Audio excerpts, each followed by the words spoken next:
अस्सलामु अलैकुम रहमतुल्लाह।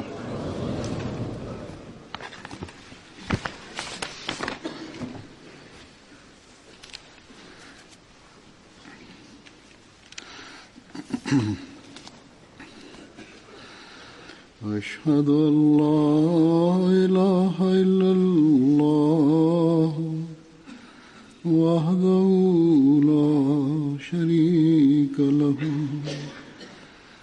وأشهد أن محمدا عبده ورسوله أما بعد فأعوذ بالله من الشيطان الرجيم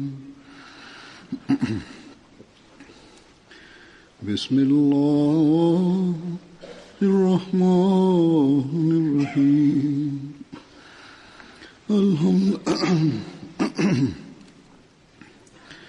الحمد لله رب العالمين الرحمن الرحيم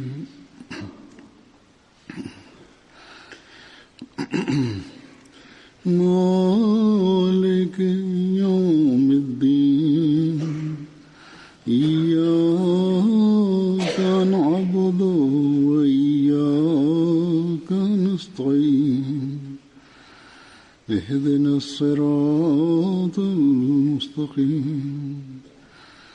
صراط الذين أنعمت عليهم غير المغضوب عليهم ولا الضالين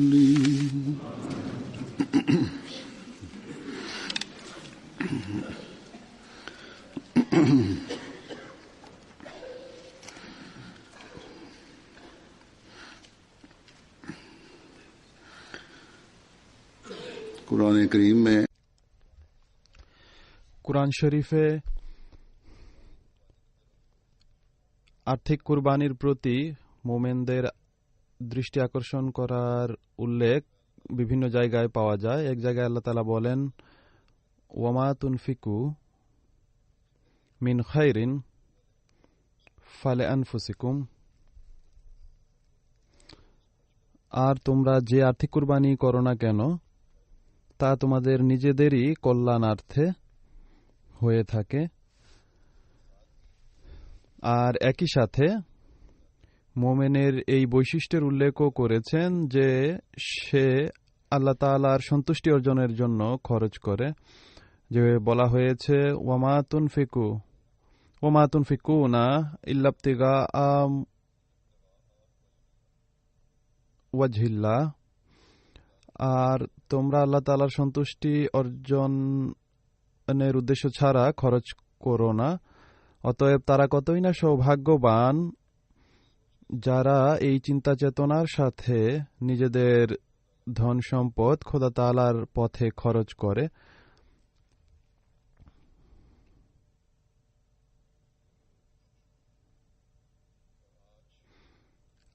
আর আজ আল্লাহ তাআলার কৃপায় এই পৃথিবীর বুকে আহমদীরা ব্যতিরেকে আর কেউ নেই যারা আল্লাহ তাআলার সন্তুষ্টির উদ্দেশ্যে আর্থিক কুরবানি করার চিন্তা চেতনা লালন করে।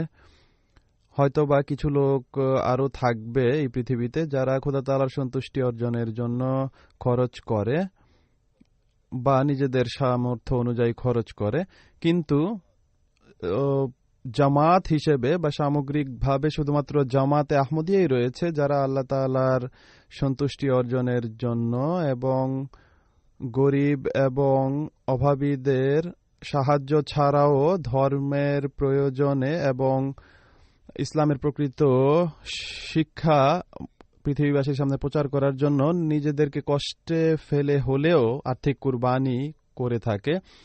প্রকৃতপক্ষে এই সমস্ত খরচ তা কোনো মানুষের সাহায্যার্থে হোক বা ধর্মের উদ্দেশ্যে হোক আল্লাহ তাআলার সন্তুষ্টি অর্জনের জন্যই হয়ে থাকে। নিজ সত্তার জন্য আল্লাহ তাআলার কোনো প্রকার ধন সম্পদের প্রয়োজন নেই।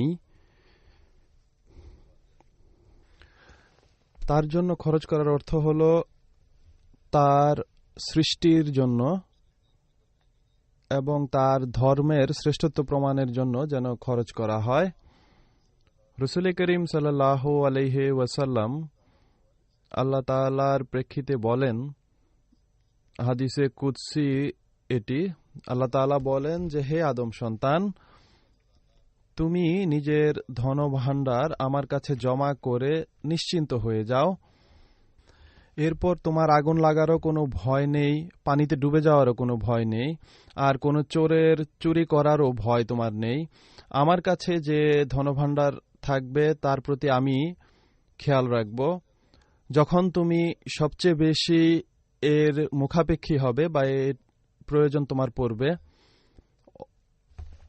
অতএব যেটিকে আমরা বাহ্যত খরচ বা ব্যয় মনে করি এবং আল্লাহ তাআলা সন্তুষ্টির উদ্দেশ্যে ব্যয় করি, তো আল্লাহ তাআলা বলছেন যে এটি আসলে ব্যয় নয় বা খরচ নয়, বরং আমার সন্তুষ্টি অর্জনের উদ্দেশ্যে, আমার বর্ণিত উদ্দেশ্য অর্জনের জন্য তুমি যে খরচ করেছ তা প্রকৃতপক্ষে খরচ নয়,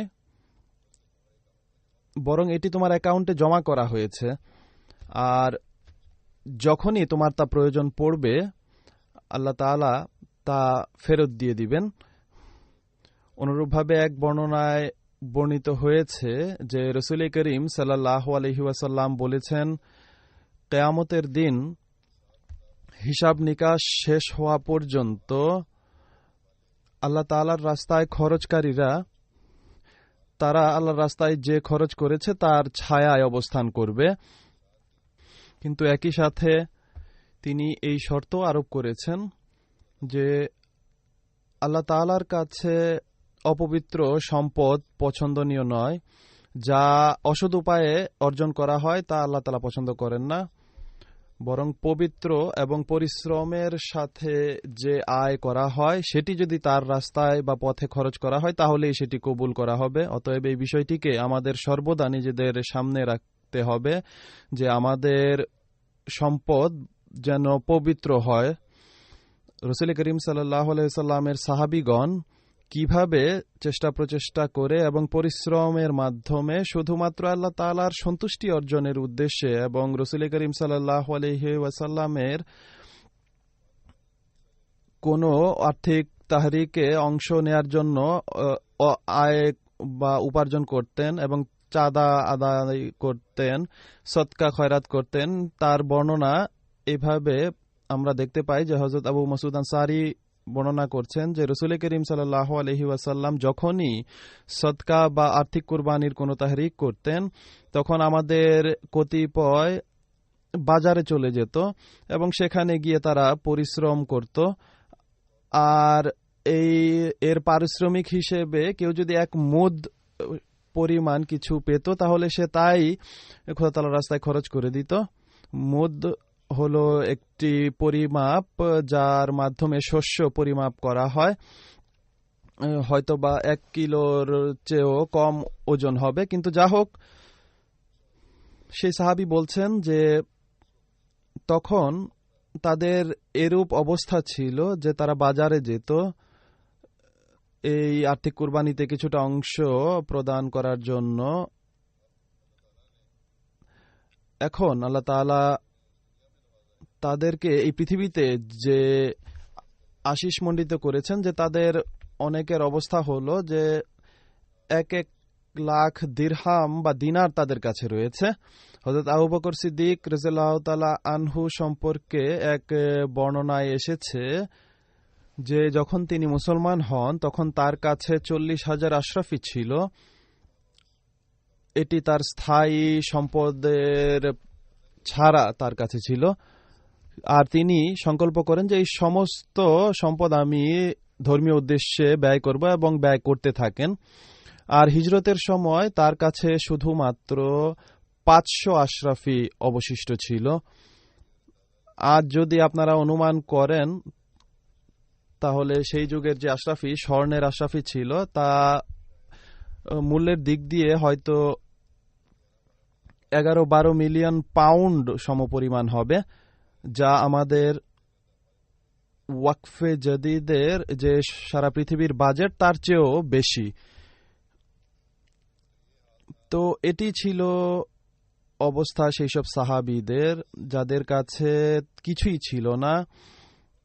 তারাও পরিশ্রম এবং মজদুরি করে কিছু সেন্ট হলেও বা কিছু টাকা দেওয়ার চেষ্টা করেছেন। আর যাদের কাছে অর্থ সম্পদ ছিল যথেষ্ট পরিমাণে, তারা গরিব হওয়ার কোনো পরোয়া করেননি বা চিন্তা করেননি এবং আল্লাহ তাআলার রাস্তায় নির্দ্বিধায় খরচ করে গেছেন। এরপর হযরত মুসলিম আলাইহিস সালামের সাহাবীদের ক্ষেত্রে আমরা দেখতে পাই হযরত খলিফাতুল মসিহ আউয়াল রাদিয়াল্লাহু তাআলা আনহু এর কুরবানি এর সম্পর্কে বিভিন্ন ঘটনা আমরা শুনি যে তিনি অসংখ্য কুরবানি করেছেন। একবার যেভাবে হযরত মুসলিম আলাইহিস সালাম উল্লেখ করেছেন, একবার অনুরূপভাবে ডক্টর খলিফা রশিদউদ্দিন সাহেব ছিলেন, যিনি উম্মে নাসেরের পিতা ছিলেন। তিনি যখন হযরত মসিহ মাউদ আলাইহিস সালামের দাবি সম্পর্কে শুনতে পান, তখন সাথে সাথে তিনি বলেন যে এত বড় দাবি যে ব্যক্তি করে সে মিথ্যাবাদী হতে পারে না, আর সাথে সাথে তিনি বয়াত করে নেন। এরপর আর্থিক কুরবানির ক্ষেত্রেও তিনি অগ্রগামী থাকেন। পেশার দিক দিয়ে তিনি ডাক্তার ছিলেন, সরকারি চাকুরিজীবী ছিলেন, অনেক স্বাচ্ছন্দ্য ছিল তার, তিনি বেশ ভালো উপার্জন করতেন। হযরত মসিহ মাউদ আলাইহিস সালাম তাকে নিজের 12 জন হাওয়ারির মাঝে উল্লেখ করেছেন। হযরত মুসলিহ মাউদ রাদিয়াল্লাহু তাআলা আনহু বর্ণনা করেন যে তার কুরবানি এত বেশি পরিমাণ ছিল যে হযরত মসিহ মাউদ আলাইহিস সালাম তাকে এই সনদ দেন যে তিনি জামাতের জন্য এত বেশি পরিমাণ আর্থিক কুরবানি করেছেন যে তার আর কোনো কুরবানি করার প্রয়োজনই নেই। যা হোক, হযরত মুসলিম যারা কুরবানি করত, তো এই সনদ পাওয়ার পর এমন নয় যে তারা কুরবানি করা ছেড়ে দিয়েছেন, বরং তারা কুরবানি করে গেছেন। হযরত মসিহ মাউদ আলাইহিস সালাম যখন গুরুদাসপুরের মামলা চলছিল, তখন বন্ধুদের মাঝেই তাহরিক করেন যে খরচ বেড়ে যাচ্ছে, মামলারও খরচ রয়েছে, বিশেষ করে লঙ্গরখানা আর খরচ অনেক বৃদ্ধি পেয়ে গেছে। কেননা হযরত মুসলিম মাউদ আলাইহিস সালামের সেখানে অবস্থানের কারণে গুরুদাসপুরেও লঙ্গর চলছিল আর কাদিয়ানেও লঙ্গর চলছিল, উভয় জায়গায় লঙ্গর চালু ছিল। তো এর কারণে যখন তিনি তাহরিক করেন আর্থিক কুরবানির, তখন খলিফা রশিদউদ্দিন সাহেব, যিনি ঘটনাক্রমে সেদিনই বেতন পান যেদিন এই তাহরিক সম্পর্কে তিনি জানতে পারেন, অতএব তিনি নিজের পুরো বেতন, যা সেই যুগে 450 রুপি ছিল, তা অনেক বড় অর্থ ছিল, আজকাল তা লাখের সমপরিমাণ হবে, তা হযরত মুসলিম আলাইহিস সালামের খিদমতে উপস্থাপন করেন। তাকে তার কোনো বন্ধু বলেন যে নিজের ঘরের প্রয়োজনের জন্য কিছু রেখে দিন। তো তখন তিনি উত্তর দেন যে খোদা তাআলার মসি বলছেন যে ধর্মের জন্য প্রয়োজন রয়েছে, তো আমি কার জন্য রাখব? যখন ধর্মের প্রয়োজন রয়েছে তো ধর্মের জন্যই সবকিছু আমি উপস্থাপন করব। অনুরূপভাবে হযরত মসিহ মাউদ আলাইহিস সালাম অনেক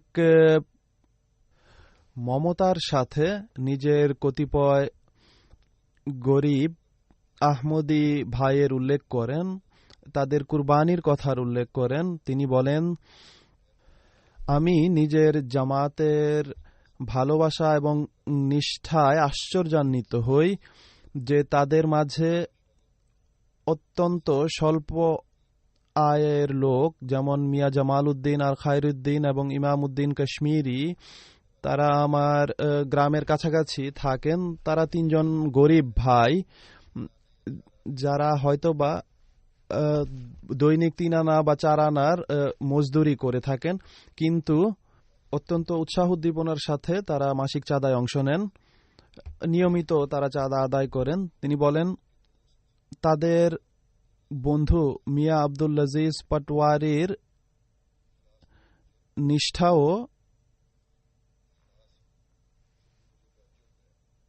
আমাকে আশ্চর্যান্বিত করেছে।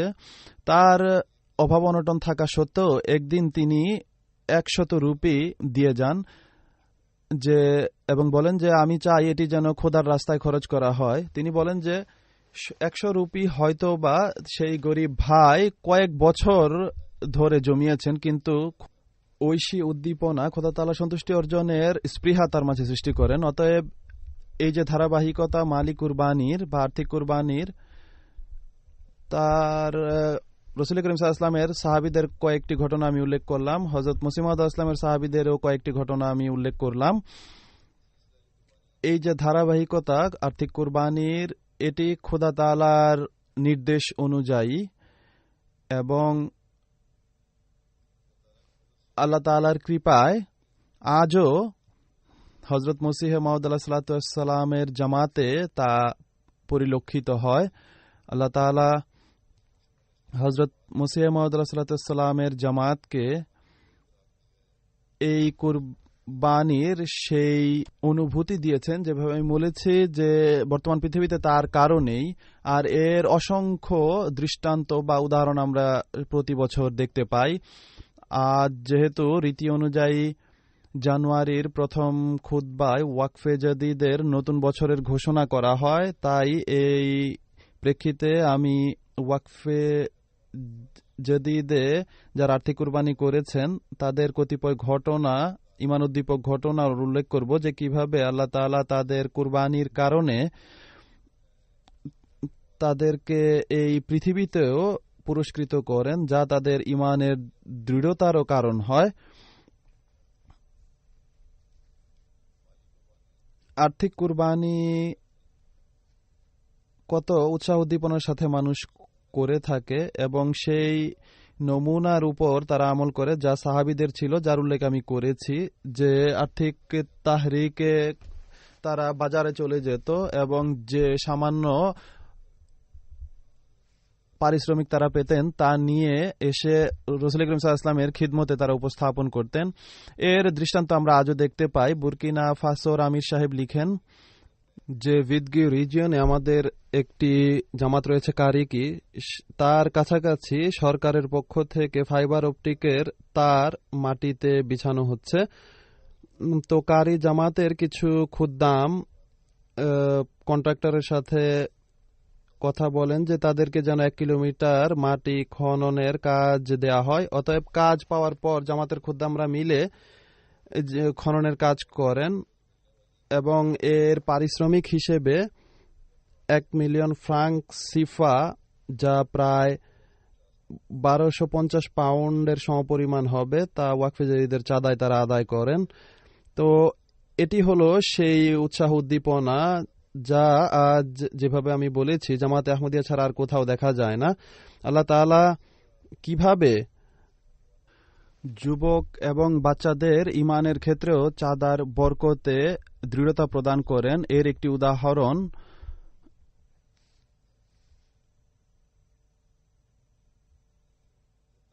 আমি উল্লেখ করছি।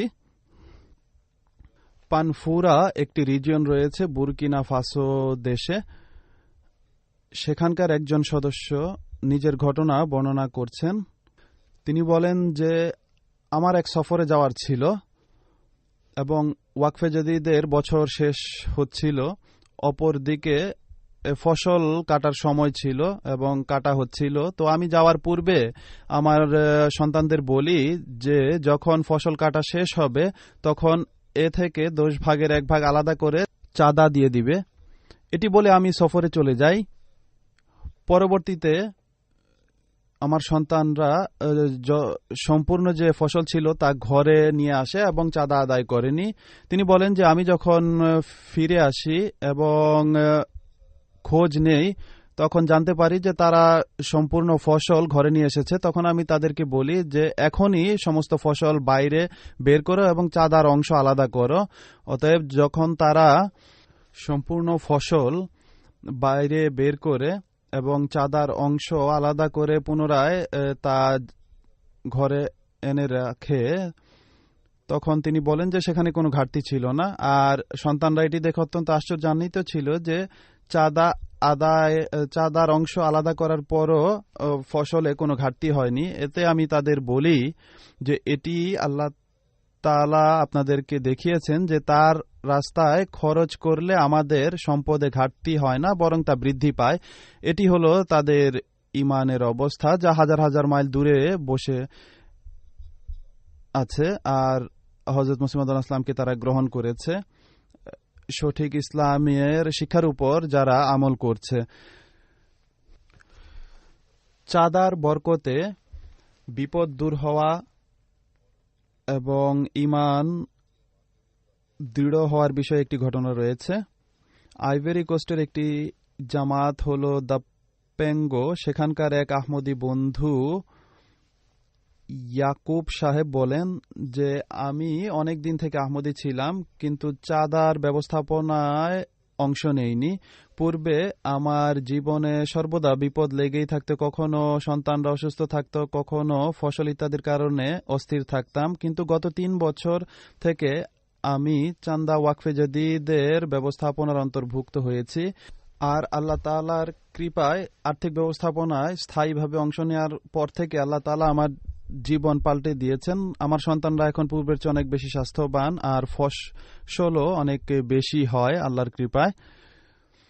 নওমুবাইনদের মাঝেও কুরবানির যে রূহ আল্লাহ তাআলার সন্তুষ্টি অর্জনের জন্য কিভাবে সৃষ্টি হচ্ছে তা আইভরি কোস্টের একজন বন্ধু জহুর সাহেব কিছুদিন পূর্বে খ্রিস্ট ধর্ম থেকে আহমদিয়াত গ্রহণের সৌভাগ্য লাভ করেন।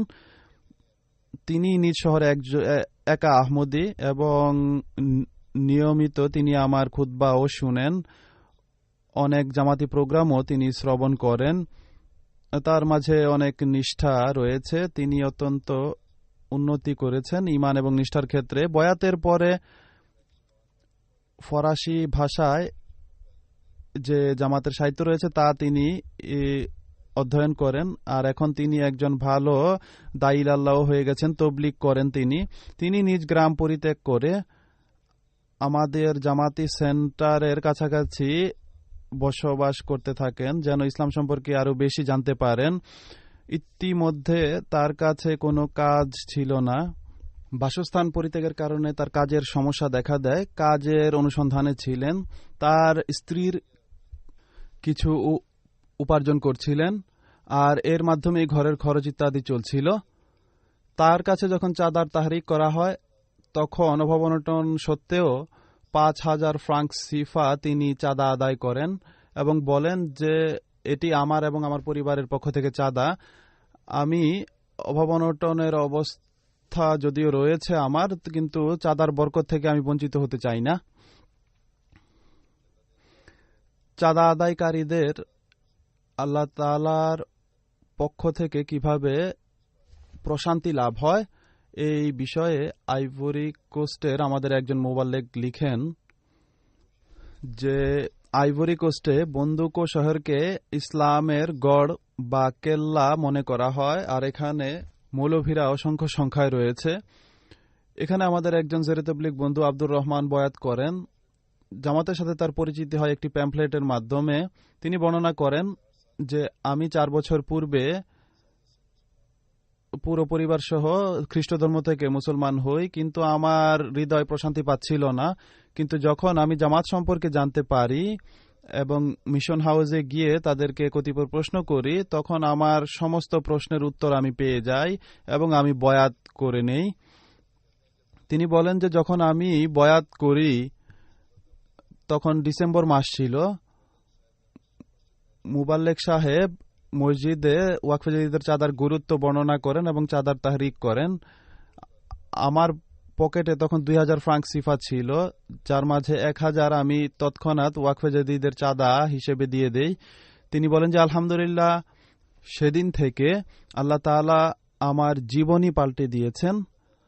আল্লাহ তাআলা আমার কাজে বরকত প্রদান করেছেন। যেখানেই আমি কাজ করি সেখানে অফিসাররা সহ সবাই আমার সম্মান করে এবং স্বল্প আয়ের মাঝেও এত বরকত হয় যে আমি অত্যন্ত সচ্ছল জীবন যাপন করছি। তিনি বয়াত করার পর প্রথম দিন থেকেই চাঁদার ব্যবস্থাপনার স্থায়ী অংশ হয়ে গেছেন। তানজানিয়ার এক গ্রামের একজন নওমুবাইনের ঘটনা। যিনি পালো সাহেব তার নাম, তিনি বর্ণনা করেন যে তার গ্রামের নাম হলো সিটেমবাগ গ্রাম। তিনি বলেন যে আমি চাঁদা দেওয়ার ক্ষেত্রে অত্যন্ত অলস ছিলাম। আমাকে যখন চাঁদার বিষয়ে দৃষ্টি আকর্ষণ করা হতো তখন আমি কোনো না কোনো অজুহাত প্রদর্শন করতাম। তিনি বলেন যে আমি কয়লা প্রস্তুতের কাজ করতাম আর আমার আর্থিক অবস্থা খুব ভালো ছিল না, এ কারণেও আমি চাঁদা দেওয়ার ক্ষেত্রে বিরত থাকতাম। কিন্তু যখন থেকে আমি আল্লাহ তাআলার রাস্তায় খরচ করার বিষয় অনুধাবন করেছি তখন থেকে আমার জীবন সম্পূর্ণ পাল্টে গেছে।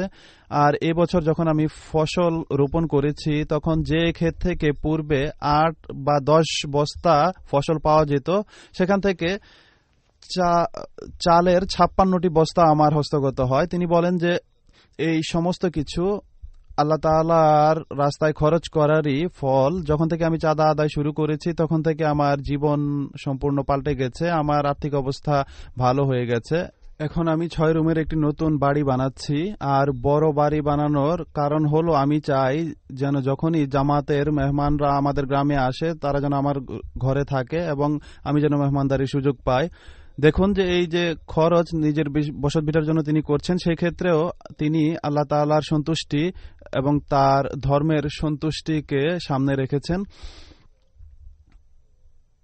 তার ধর্মের জন্য খরচ করা তার মূল উদ্দেশ্য। এই ক্ষেত্রে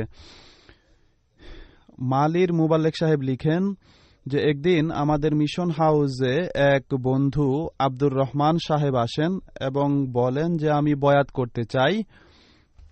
যখন তাকে জিজ্ঞেস করা হয় যে আপনি কেন বয়াত করতে চান, তিনি বলেন যে আমার দাদা এক বড় বুজুর্গ ছিলেন, তিনি আমাদের বলেছিলেন যে ইমাম মাহদী আগমন হয়েছে এবং তার একটি লক্ষণ তিনি এটি বলেছিলেন যে ইমাম মাহদীর অনুসারীরা ইসলাম প্রচারের জন্য ইমাম মাহদীর আর্থিক সহযোগিতা করবে। যখন আমি আপনাদের রেডিও শুনি, তিনি বলেন যে যখন আমি রেডিওতে শুনি যে ইমাম মাহদী আলাইহিস সালামের ঘোষণা করা হচ্ছে এবং একই সাথে হযরত খলিফাতুল মসির খুতবা আমি শুনি যাতে তিনি মালি কুরবানি বা আর্থিক কুরবানির ঘটনার উল্লেখ করছেন, তখন আমি বুঝতে পারি যে ইনি সেই ইমাম মাহদী যার সম্পর্কে আমাদের দাদা আমাদেরকে সংবাদ দিয়েছিলেন, তাই আমি বয়াত করতে চাই। অতএব তিনি বয়াতও করেন আর নিয়মিতভাবে তিনি চাঁদাও দিচ্ছেন আর আর্থিক ব্যবস্থাপনার অংশ হয়ে গেছেন। যারা অত্যন্ত অভাবগ্রস্ত তারাও মালি বা আর্থিক কুরবানি করেন আর এরপর আল্লাহ তাআলাও তাদেরকে অদ্ভুতভাবে পুরস্কৃত করেন এবং তাদের ঈমানকে দৃঢ় করেন। গাম্বিয়ার আমির সাহেব লিখেন যে এক মহিলা ফাতেমা জালু সাহেবা যার বয়স 49 বছর, তিনি নায়ামিনা ওয়েস্ট অঞ্চলে কুন্ডা নামের একটি গ্রামে বসবাস করেন। যখন তার কাছে ওয়াকফে ঈদের চাঁদার কথা বলা হয় তখন তিনি বলেন যে আমার কাছে কোনো পয়সা নেই, কিন্তু আমার বান্ধবী কিছুদিন পূর্বে আমাকে একটি মুরগি উপহার স্বরূপ দিয়েছেন। এটি সেই ঘটনার ন্যায় যেভাবে কাদিয়ানে এক মহিলা মুরগির ডিম এবং মুরগি নিয়ে হযরত মুসলিম মাউদ রাদিয়াল্লাহু তাআলা আনহুর কাছে চলে এসেছিল। তো তিনি বলেন যে জামাত যদি এটিকে গ্রহণ করে তাহলে এটি ওয়াকফে ঈদের চাঁদা হিসেবে তিনি দিতে চান। অতএব তিনি মুরগি চাঁদা ওয়াকফে ঈদের চাঁদা হিসেবে দিয়ে দেন। চাঁদা আদায়ের পর তিনি বলেন যে আমি নিজের চাচার বিষয়ে অত্যন্ত উদ্বিগ্ন, যিনি ঘরের একমাত্র ভরণ পোষণকারী ছিলেন আর 4 মাস পূর্বে বিশৃঙ্খলা সৃষ্টির অপরাধে সেনেগালে তাকে 7 বছরের সাজা দেয়া হয়েছে এবং তিনি জেলে রয়েছেন। যা হোক, তাকে পরামর্শ দেওয়া হয় আর তিনি আমার কাছে দোয়ার জন্য চিঠিও লিখেন। এরপর তিনি বলেন যে চাঁদা আদায়ের পর চাঁদার বরকত ছিল। তিনি বলেন যে 2 মাস পর তিনি জানতে পারেন যে তার চাচাকে সরকার ক্ষমা করে দিয়েছে এবং তিনি জেল থেকে মুক্তি পেয়েছেন। তার মুক্তি সম্পর্কে যেই শুনেছে সেটি বলতো যে এটি এক মোজেজা বা নিদর্শন, কেননা এই অপরাধের ক্ষমা লাভ করা সম্ভব নয়। এই মহিলার চাচা দামিন জালু সাহেব, তিনি যখন এই ঘটনা জানতে পারেন যে তার ভাতিজি এইভাবে চাঁদা আদায় করেছেন এবং দোয়ার জন্য আমার কাছে লিখেছেন, আর এর ফলে তার মুক্তি লাভ হয়েছে। তো এতে তিনি অত্যন্ত প্রভাবান্বিত হন আর তিনিও আহমদিয়াত গ্রহণ করেন। এখন আল্লাহ তাআলার কৃপায় ফাতেমা সাহেবা নিয়মিত চাঁদা আদায় করেন, তবলিগও করেন আর মানুষকে বলেন যে চাঁদার বরকতের কল্যাণে তার চাচা মুক্তি লাভ করেন, যার জন্য তিনি দুশ্চিন্তাগ্রস্ত ছিলেন। এরপর শুধু আফ্রিকাতেই নয়, আহমদিরা আল্লাহ তাআলার কৃপায় নিষ্ঠার ক্ষেত্রে এই সব উন্নত দেশসমূহেও ঈমান এবং নিষ্ঠার ক্ষেত্রে উন্নত নমুনা প্রদর্শন করেন।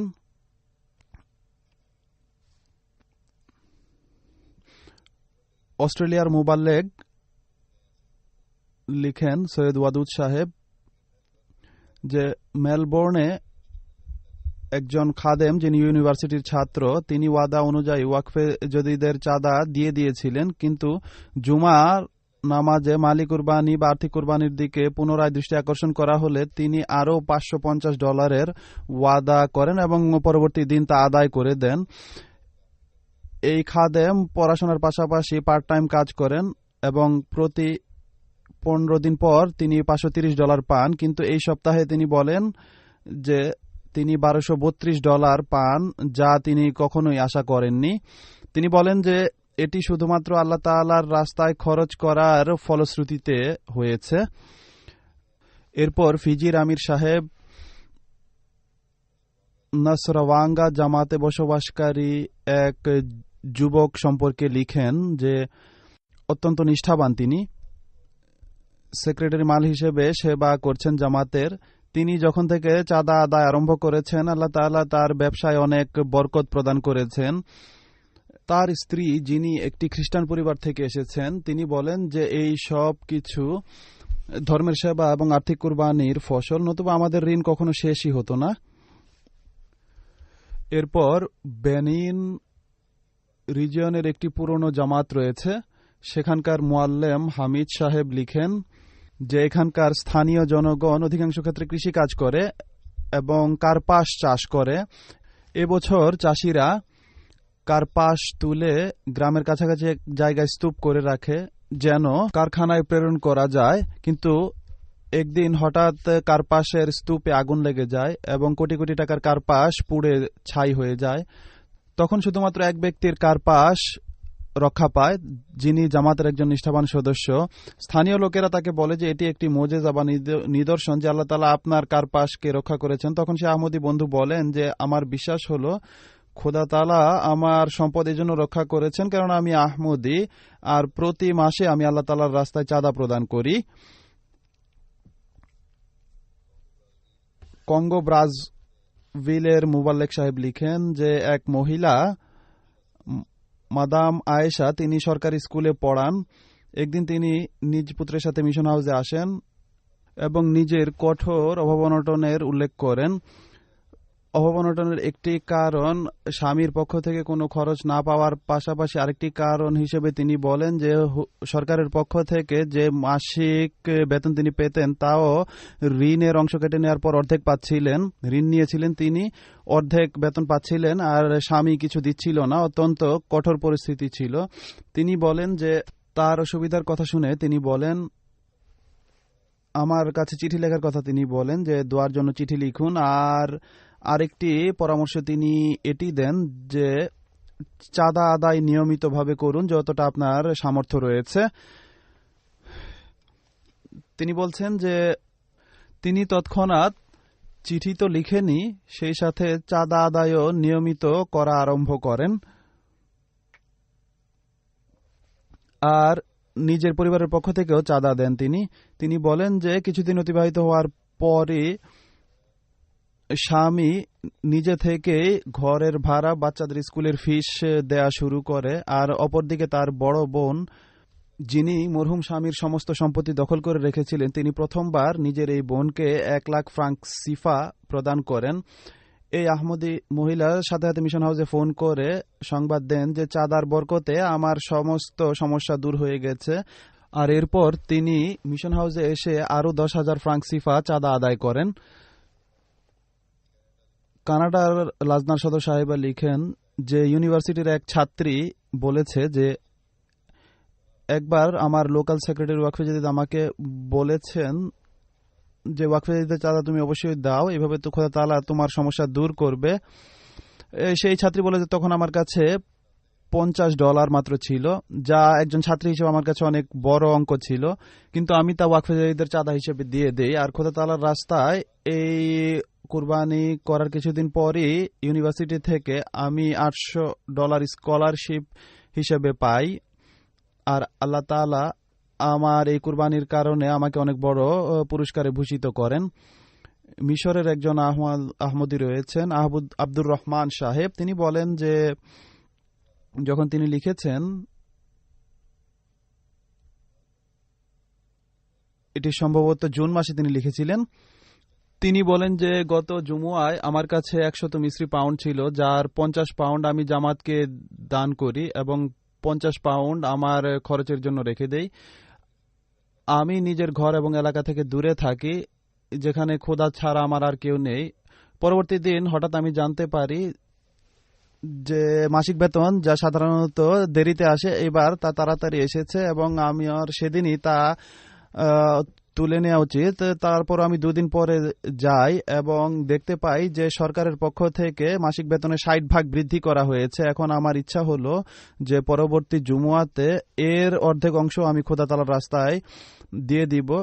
দোয়া করুন খোদা তাআলা যেন তার রাস্তায় খরচ করার স্বাদ আস্বাদন করান। এরপর ভারতের আমাদের একজন ইন্সপেক্টর সাহেব সেলিম খান, তিনি লিখেন যে গুজরাট প্রদেশে জামাতি সফরে গেলে সাম্বাড়িয়া আলা অঞ্চলের এক বন্ধুর সাথে ফোনে যোগাযোগ হলে আমরা তাকে বলি যে আমরা 1 ঘন্টার মধ্যে আপনার কাছে আসি। যখন আমরা 1 ঘন্টা পর তার কাছে যাই, তখন কথাবার্তা চলছিল, হঠাৎ 2 ব্যক্তি আসে এবং তার সাথে কথা বলে তার রেফ্রিজারেটর বা ফ্রিজ উঠিয়ে নিয়ে যায়। আমরা তাকে জিজ্ঞেস করি যে এটি কি। তিনি বলেন যে আসল কথা হলো, আপনি বলেছিলেন যে আমরা আসছি, আর আমাদের কাছে কোনো পয়সা ছিল না, তো আমাদের ঘরে এই ফ্রিজ ছিল, তো আমি এটি বিক্রি করে দেই। তিনি বলেন যে আমরা তাকে বলি যে এত তাড়াহুড়ার কিছু ছিল না, বিক্রি করার কোনো প্রয়োজন নেই, আপনি এখনো সেটি ফেরত নিতে পারেন। তিনি বলেন যে এটি হতে পারে না যে কেউ কেন্দ্রের প্রতিনিধি হিসেবে আমাদের কাছে আসবে আর আমরা তাকে খালি হাত ফেরত পাঠাবো। আর বাকি রইল ফ্রিজের বিষয়, তা ইনশাআল্লাহ তাআলা আমরা পুনরায় ক্রয় করে নিব। আল্লাহ তাআলা তার ধন সম্পদে বরকত দিন। এবং উক্ত ব্যক্তি ভাড়া ঘরে থাকেন, মিস্ত্রির কাজ করেন, কিন্তু অভাব অনটন সত্ত্বেও আল্লাহ তাআলার রাস্তায় খরচ করা থেকে বিরত থাকেননি। অনুরূপভাবে ইন্ডিয়া থেকেই ইন্সপেক্টর ওয়াকফে জাদিদ মুনাওয়ার সাহেব, তিনি লিখেন যে সান্দান জামাত ইউপি প্রদেশ, সেখানে জামাতি সফরে গেলে এক বন্ধুর কাছে ওয়াকফে জাদিদের চাঁদা আদায়ের জন্য গেলে তিনি নিজের সমস্যার কথা উল্লেখ করে বলেন যে এখন অবস্থা ভালো নয়, আগামীকাল সকালে আসুন, তখন দেখা যাবে। পরবর্তী দিন সকালে তার কাছে গেলে তিনি বলেন যে অর্থের ব্যবস্থা হয়নি। তার কন্যা, দেখুন যে বাচ্চাদের মাঝেও কুরবানির কতটা প্রেরণা রয়েছে। তার ছোট মেয়ে ছিল তার পাশে, সে তার পিতার কাছে এসে বলে যে আপনি আমার সাথে ওয়াদা করেছিলেন যে শীত পড়ছে আর আপনি শীতের দিনে আমাকে নতুন জুতা কিনে দিবেন, আপনি জুতা কেনার জন্য যে অর্থ তুলে রেখেছেন তা আমাকে দিয়ে দিন। সেই মেয়ে জোর করে তার পিতার কাছ থেকে টাকা নিয়ে নেয় এবং পুরোটা ওয়াকফে জাদিদের চাঁদা হিসেবে দিয়ে দেয় এবং বলে যে জুতা পরে কেনা যাবে, প্রথমে চাঁদা নিয়ে নিন আপনারা। এমনিতে আমি বলে রেখেছি তাদেরকে যে এমন সব ঘর বা এমন লোকদের দেখাশোনা করুন এবং তারা যদি দিতে চায়ও তবুও নিবেন না, কিন্তু যা হোক কিছু কিছু লোক বাধ্য করে এবং অনেকটা জোর করেই দেয়। কিন্তু জামাতের পরে তাদের খেয়ালও রাখা উচিত বা দেখাশোনা করা উচিত। পুনরায় ওয়াকফে জাদিদের ইন্সপেক্টর রয়েছেন ইন্ডিয়ার ফরিদ সাহেব, তিনি বলেন যে নভেম্বর মাসে ইউপি প্রদেশে ওয়াকফে জাদিদের আর্থিক দৌড়ায় গেলে জানতে পারি যে মিরাটেও একটি আহমদি ঘর রয়েছে এবং অনেক বছর ধরে তাদের সাথে কোনো যোগাযোগ নেই। যখন তাদের ঘরে যাই এবং তাদেরকে আর্থিক কুরবানির দিকে দৃষ্টি আকর্ষণ করি, তখন তারা বলে যে আমরা শুধু ওয়াকফে জাদিদ নয় বরং সকল চাঁদার ক্ষেত্রে অংশগ্রহণ করতে চাই।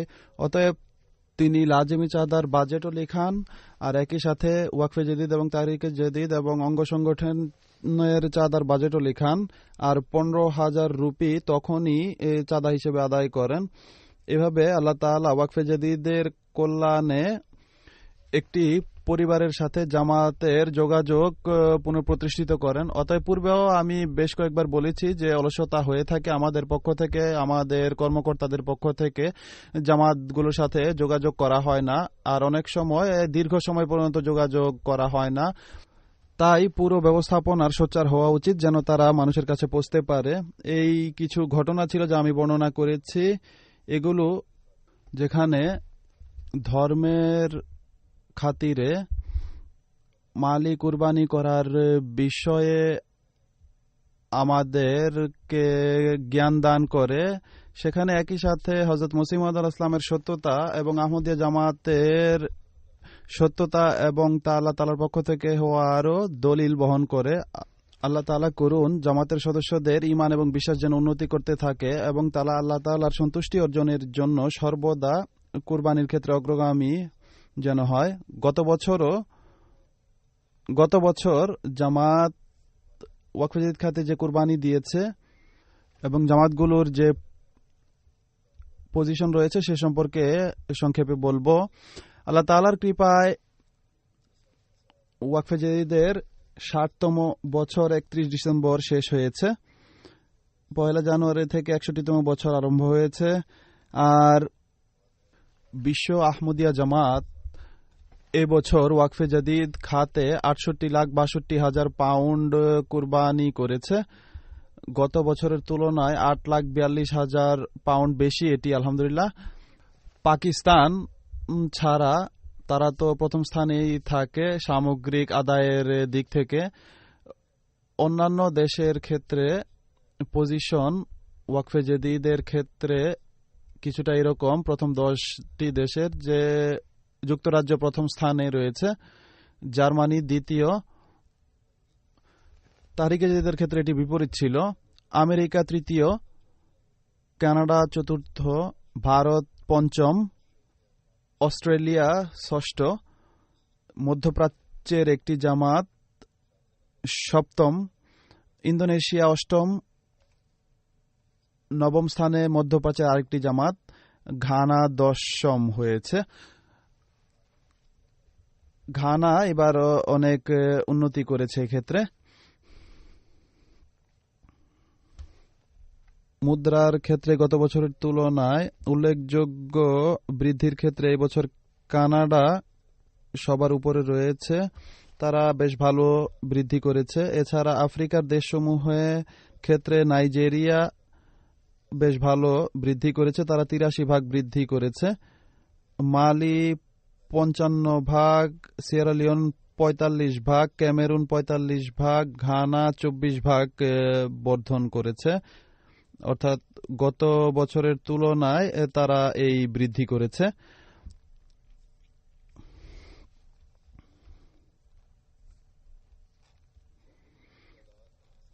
অংশগ্রহণকারীদের ক্ষেত্রে আসল কথা হলো অংশগ্রহণকারীদের সংখ্যা বৃদ্ধি হওয়া উচিত।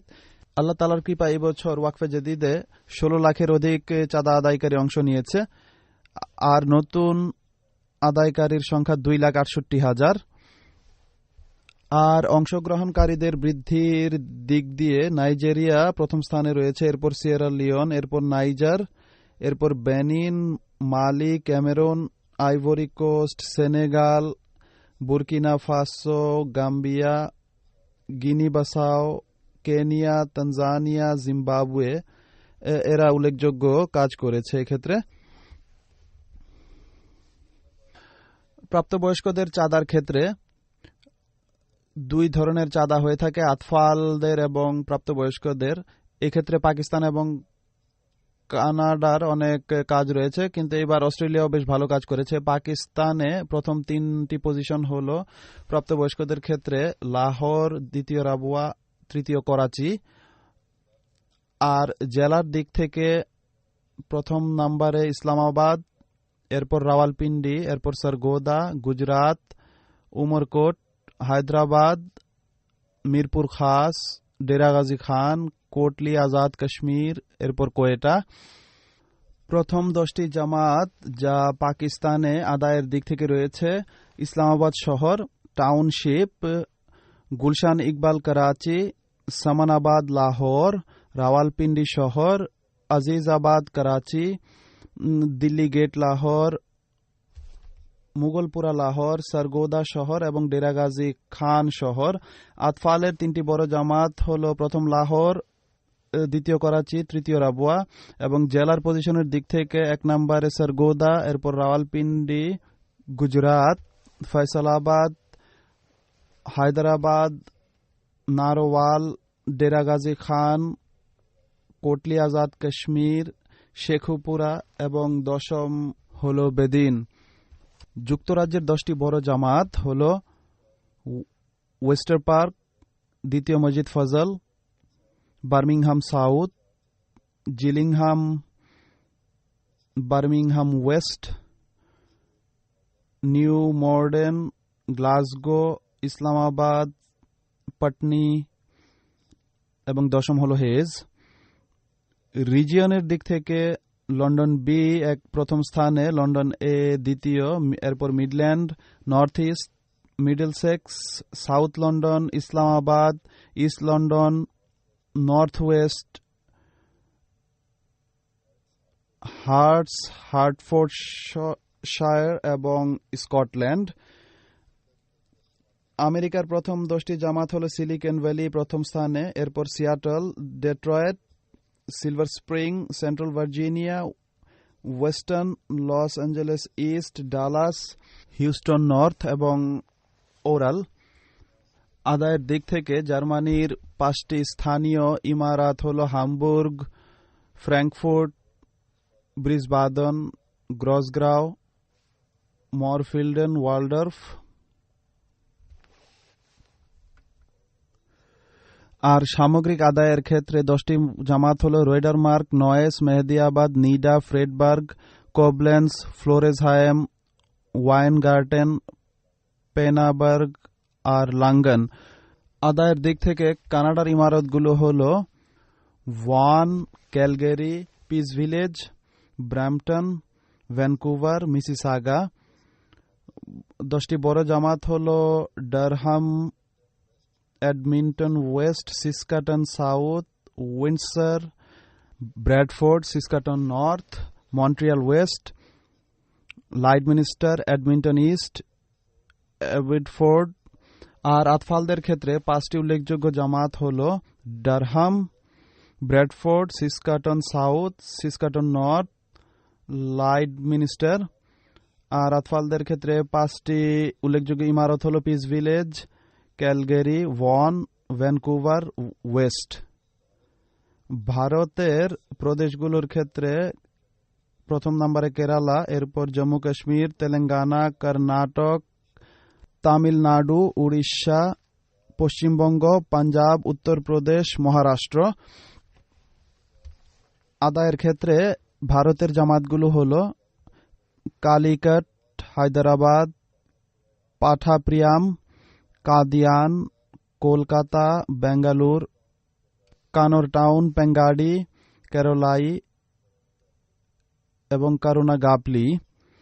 অস্ট্রেলিয়ার 10টি বড় জামাত হল: Castle Hill, Brisbane Logan, Marsden Park, Melbourne Langwarrin, Berwick, Perth, Plumpton, Blacktown, Adelaide South এবং ক্যানবেরা। আতফালদের ক্ষেত্রে অস্ট্রেলিয়ার জামাতগুলো হল: Brisbane Logan, Perth, Brisbane South, Melbourne, Berwick, Adelaide South, Melbourne Langwarrin, Plumpton, Castle Hill, Marsden Park, Mount dried.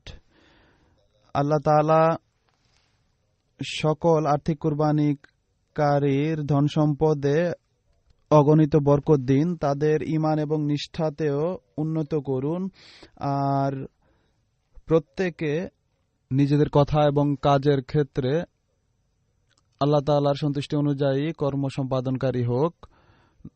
নামাজের পর আমি একটি হাজের জানাজা পড়াবো যা স্নেহের আলী গহর মুনাওয়ারের সে ওয়াজি মুনাওয়ার সাহেবার পুত্র ছিল। ওল্ডার শটে তারা বসবাস করত। গত 23 ডিসেম্বর 2017-তে নিজ পরিবারের সাথে জার্মানি যাওয়ার পথে কোলান শহরের কাছে তাদের গাড়ির অ্যাক্সিডেন্ট হয়। টায়ার ফেটে গিয়েছিল। তার মা গাড়ি চালাচ্ছিল। 5 বছর বয়সে সে মৃত্যুবরণ করে। ইন্না লিল্লাহি ওয়া ইন্না ইলাইহি রাজিউন। সে ওয়াকফে নৌ ছিল আলীগহর। তার দাদা চৌধুরী মুনাওয়ার হাফিজ সাহেব নারওয়ালের অধিবাসী ছিলেন।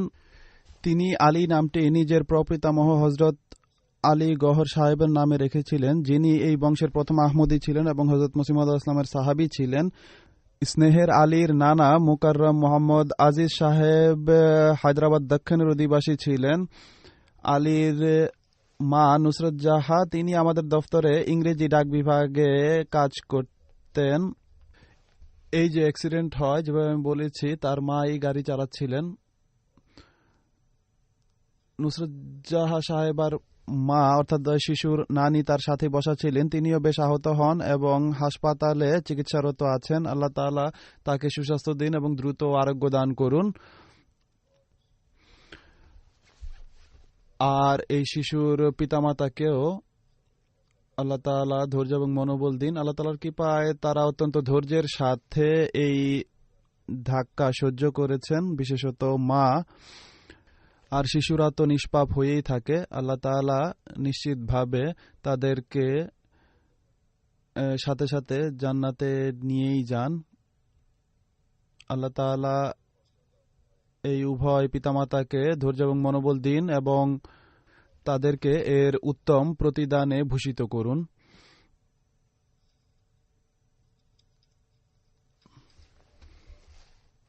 নামাজের পর আমি যেমনটি বলেছি জানাজা পড়াবো। জানাজা হাজের যেহেতু আমি বাইরে যাব এবং আপনারা যারা এখানে আছেন তারা মসজিদে অবস্থান করবেন এবং জানাজায় অংশ নেবেন।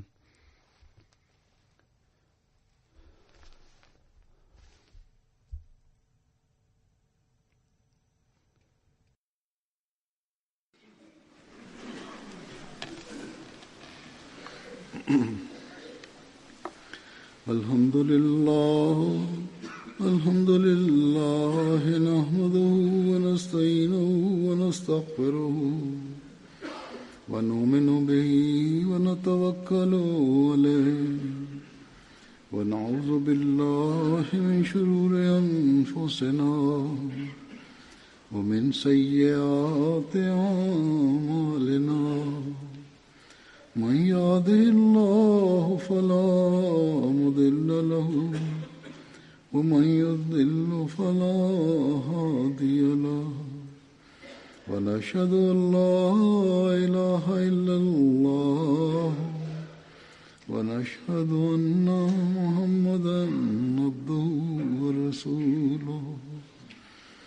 عباد الله رحمكم الله إن الله يأمر بالعدل والإحسان وإيتاء ذي القربى وينهى عن الفحشاء والمنكر والبغي يعظكم لعلكم تذكرون. اذكروا الله يذكركم وادعوه يستجب لكم ولذكر الله